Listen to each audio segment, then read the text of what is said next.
Table fans, it's time for another Not Rep. Today I'm playing against Rin, Space Marine Extraordinaire, and his Bone Knights, the Fabled Ones. We're playing 1,500 points. I got my Oceanic Eldar shirt on.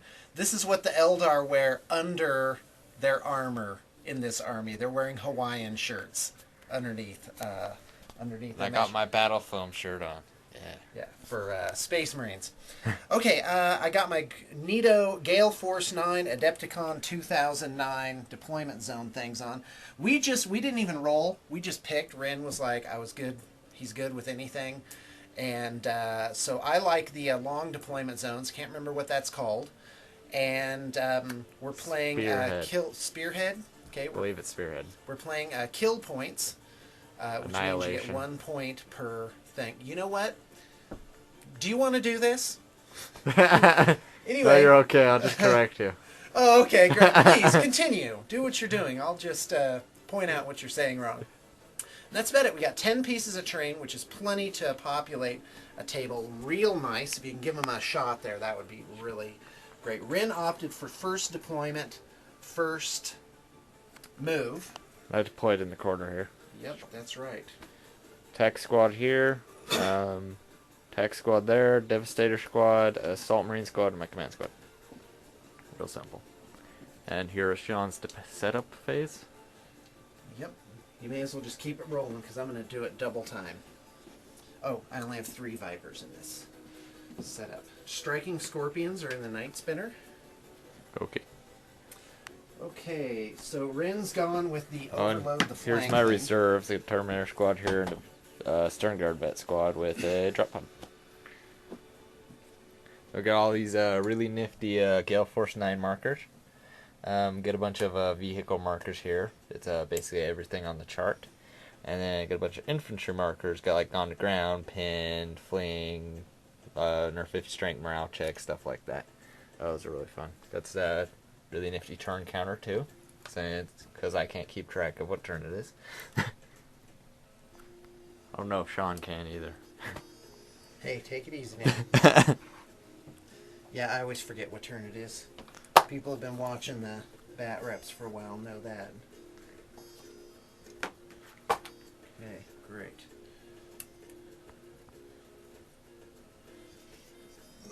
I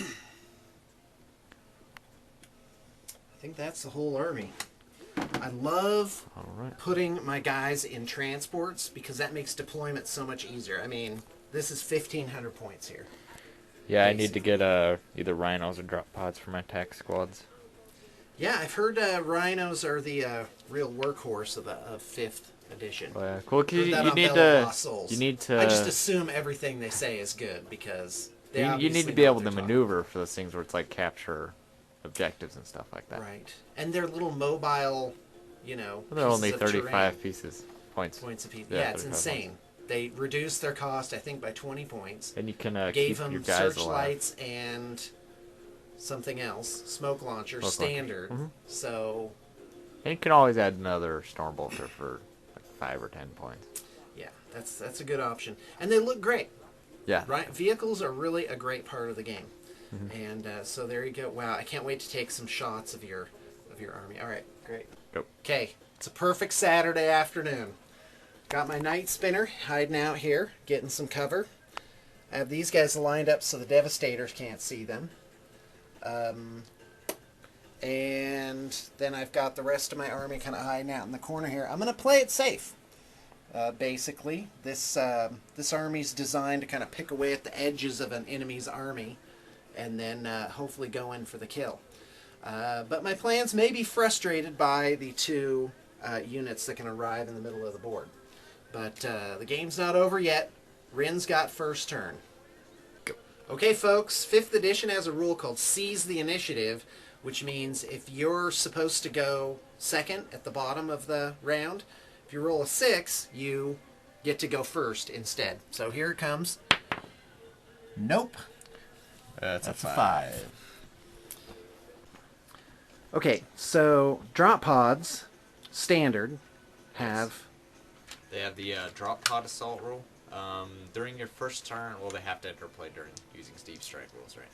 Okay, during your first turn, half of your drop pods must make a. They must come in from reserves. Half rounded half up. rounding up. So if you only have one, if you have one, one of them gets to come down. Yeah. That's clever. Yeah, it is. All right, so I am going to drop it right there. Uh-oh. Gately doesn't like that. Here is the roll. Okay. That's a hit. Okay, so I'm going to get my stern guard vets out. They have 3 combi meltas, so I'm hoping I can take her down some of these war walkers, which can shoot a lot. Alright, all you gotta do is deploy within 2 inches of a hatch. So, basically you take like a tack template, which are extremely useful because you got the 1 inch marker here, you got the 2 inch, and then you got 6 inches. Well, that's extremely neat. useful. So just that. Basically, I just need to make sure that I'm within 2 inches and 1 inch away from you. At least 1 inch away from me, you mean? Yeah, yeah.